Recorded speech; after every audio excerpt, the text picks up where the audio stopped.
como eu já havia anunciado, a minha proposta é de uma reflexão acerca da própria escola bíblica dominical em si. E para isso, eu vou efetuar uma reflexão acerca da história, lógico, de maneira resumida, até chegar aos nossos dias. Não é apenas contar por contar a história da escola bíblica dominical, mas é em cada momento histórico fazer uma reflexão acerca da proposta e da contribuição que a escola dominical ela nos legou. Vamos primeiramente falar do período anterior ao da escola bíblica dominical. Nós sabemos, muitos já estão acostumados com isso, que a escola bíblica dominical ela só começa no final do século XVIII, dentro do movimento protestante, mas naquela ocasião já tinham se passado mais de 250 anos da Reforma Protestante, para ser mais exato, 1783, o ano em que nós temos o início das atividades da escola bíblica dominical. Agora, como era antes? Vamos retroceder à Idade Média, até antes da Reforma Protestante. Na Idade Média, a Igreja Católica ela começa com o movimento de ensino. Só que esse ensino ele é restrito às elites e prioritariamente se dá ensejo ao ensino mais voltado às atividades eclesiásticas. Até que no início da Baixa Idade Média, século XI por aí, nós temos o início das universidades. E quando nós temos o início das universidades, nós temos outras disciplinas igualmente valorizadas, como é o caso do direito, da medicina. E quando surgem as cidades, depois, quando começam as guildas, é que esse movimento das universidades, ele se espalha. Então você tem, embora não amplamente, algumas pessoas que, devido ao início do chamado pré-capitalismo, começam a se beneficiar do ensino. Agora, falando especificamente do ensino teológico bíblico, esse era voltado exclusivamente para aqueles que queriam galgar uma carreira eclesiástica. Não se pensava numa instrução para o povo.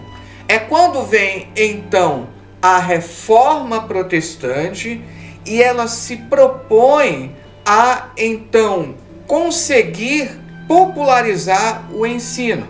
Isso é feito, primeiro, graças à imprensa, a imprensa de motivos móveis, e também com a popularização da Bíblia.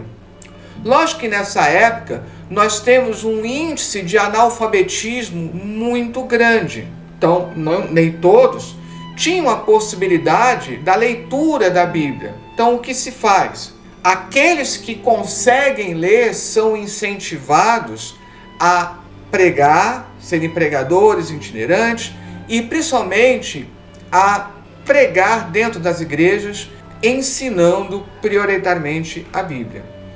Vamos lembrar que então a Igreja Católica ela tem seus cultos usando a língua latina e somente as pessoas da alta elite que conseguiam compreender.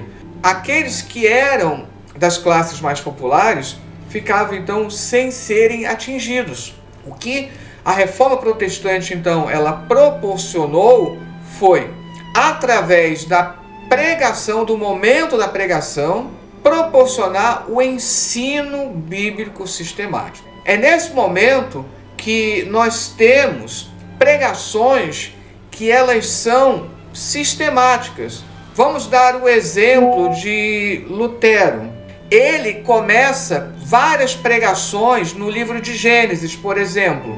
Ele vai então, domingo após domingo, culto após culto, fazendo um ensino sistemático do livro de Gênesis. Ou então Calvino, ele pega, escolhe um livro bíblico e ele faz então pregações até concluir todo aquele livro. Ou seja, num primeiro momento, nós temos um ensino bíblico ostensivo, mas ele fica restrito aos momentos de pregação. Isso significa que os primeiros, vamos colocar assim, 250 anos da Reforma Protestante, nós temos exclusivamente um ensino dentro do momento da pregação. E é interessante que isso talvez nem seja vislumbrado hoje, mas naquele momento isso era feito. De tal maneira que a pregação ela funcionava não somente para evangelismo, mas na verdade ela funcionava muito mais para ensinar os membros da igreja. E essa era a proposta nos 250 primeiros anos da Reforma Protestante. Aí nós temos o final do século XIX, Inglaterra, quando um jornalista chamado Robert Hicks, anglicano, ele vendo que crianças estavam abandonadas nas ruas, e isso está relacionado a um outro momento histórico.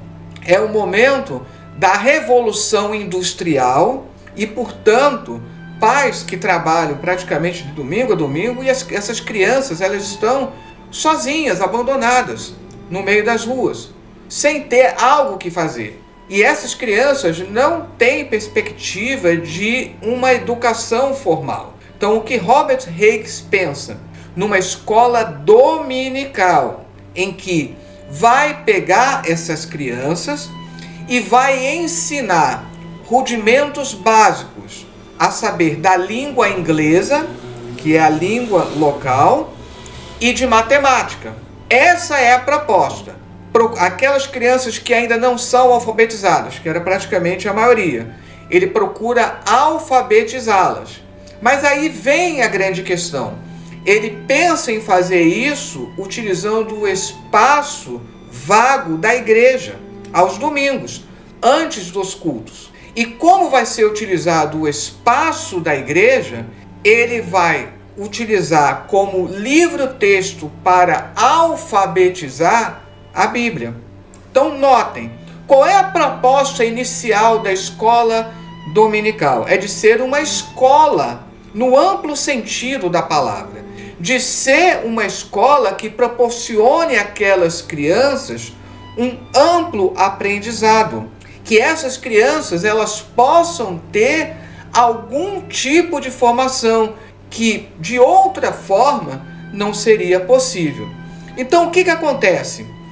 A escola dominical ela surge impulsionando também um amplo debate lá na Inglaterra sobre a necessidade de se oferecer um ensino público para todas aquelas crianças cujos pais estavam impossibilitados de pagar um ensino formal. Então, notem como a escola dominical ela não é um fenômeno que impactou apenas as igrejas protestantes, mas notem como ela proporcionou um debate muito além acerca da necessidade de um ensino público gratuito.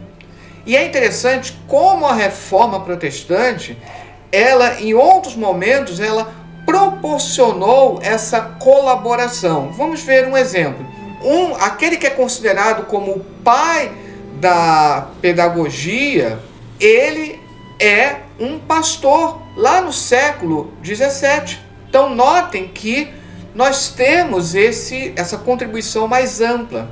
A escola, e apesar de toda essa contribuição da escola bíblica dominical, que na verdade ela começa como uma escola dominical, só voltada apenas para as crianças e a proposta de um ensino mais amplo. Depois é que esse movimento ele vai se estender para os adultos, também proporcionando a alfabetização, proporcionando conhecimentos mais amplos, e depois que se estende aos adultos, é que se tem a proposta de um ensino bíblico mais sólido, ou seja, num próximo passo, a escola dominical ela passa a ser também bíblica, no sentido de utilizar a Bíblia não apenas para alfabetizar crianças ou até adultos, mas uma escola que proporcione o estudo da Bíblia em si. É a partir desse momento que você tem a possibilidade de um projeto antigo da Reforma, remontando ao próprio Lutero, que é, de fato, popularizar ao máximo, amplificar ao máximo o ensino da própria Bíblia. Vamos lembrar que, nos primeiros anos da Reforma, um ensino sistemático teológico formal ainda era voltado quase que exclusivamente para os pastores, para aqueles que iriam exercer um cargo ministerial.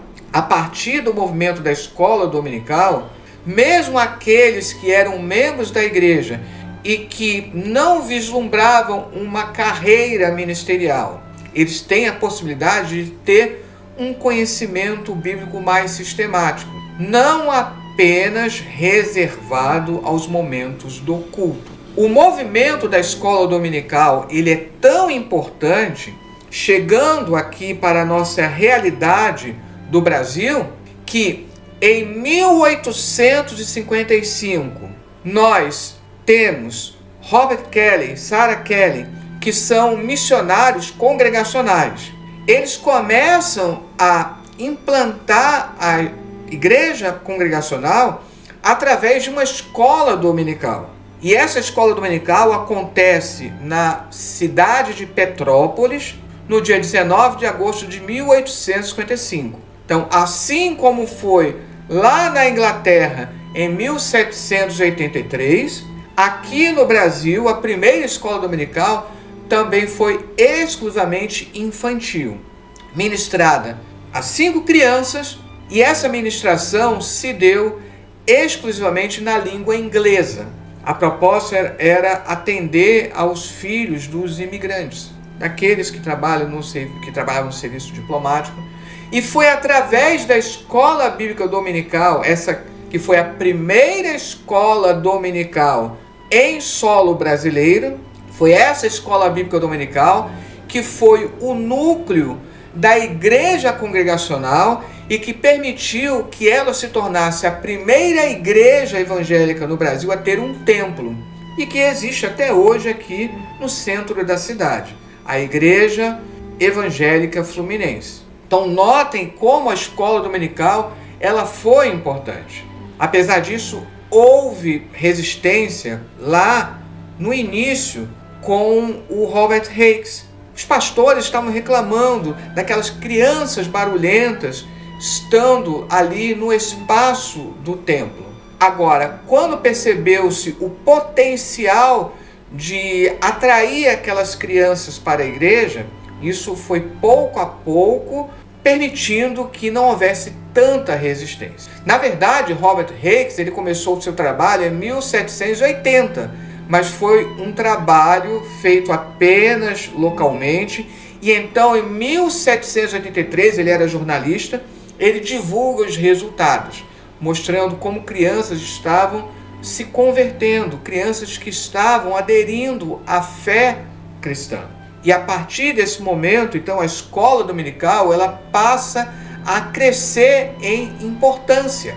Já no século XIX, 1804, nós ainda temos a escola dominical com aquela proposta de alfabetização, usando a Bíblia e ensinando matemática. Então, no país de Gales, também fazendo parte do Reino Unido, uma menina chamada Mary Jones ela, dentro da escola dominical, ela é alfabetizada através da Bíblia e ela se encanta, ela se apaixona pela Bíblia. E ela toma uma decisão de adquirir uma Bíblia para si. Só que naquele momento, uma Bíblia ainda era um objeto caro. Os livros, eles baratearam bastante depois da invenção da imprensa, mas para pessoas extremamente pobres, um livro ainda era caro. Uma Bíblia ainda era um livro muito caro. Tanto é que ela, tendo poucas posses, ela resolveu durante 6 anos economizar o máximo que ela podia e mesmo assim ela não conseguiu o valor total para adquirir uma Bíblia. Ela contou com a ajuda da igreja local que se sensibilizou, eles fizeram uma espécie de vaquinha com a ajuda do pastor local para que ela pudesse completar o valor e pudesse então adquirir a Bíblia. Ela morava numa outra cidade do interior do país de Gales. Ela conseguiu comprar um único exemplar. Na verdade, ela foi na capital do país de Gales. E ali ela só encontrou um exemplar. O colportor até disse, você, entre aspas, deu sorte, só tinha esse exemplar. E ela então voltou para casa alegre, tendo esse privilégio de ter uma cópia da Bíblia, que nem todos podiam ter esse privilégio. Aquele colportor fica imaginando todo o esforço que ela fez para adquirir aquela Bíblia. Então ele vai para Londres e aí compartilha com outros acerca da necessidade de se facilitar a aquisição de Bíblias. É então que se tem a ideia da fundação da Sociedade Bíblica Britânica e Estrangeira. E é a partir da fundação das diversas sociedades bíblicas que o preço da Bíblia passa a se tornar altamente acessível. Então, notem, a escola dominical, ela impactou também a própria popularização da Bíblia, permitindo que seus preços pudessem estar mais acessíveis. No século XIX, nós temos o início da chegada dos missionários aqui. Então, várias igrejas começam a ser implantadas. E essas igrejas, como a Batista, a Presbiteriana, elas trazem a escola bíblica dominical. Já tinha sido com a igreja congregacional e as outras igrejas também trazem o hábito da escola dominical. Sendo que uma das mais entusiasmadas é a Igreja Batista.